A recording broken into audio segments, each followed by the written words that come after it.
کله چې زه د فنکشن نه راتلم نو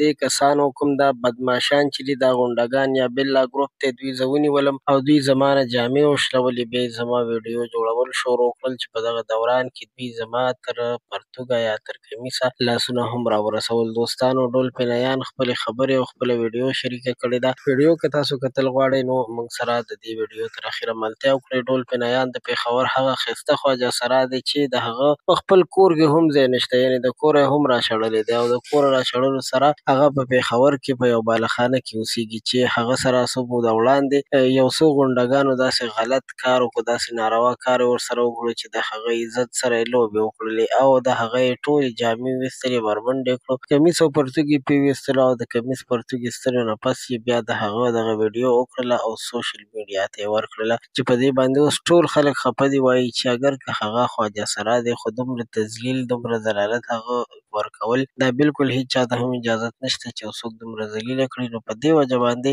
داسې ظالمان خپل کردار ته رسول پکار دي او سزا ورکول ضروري دي.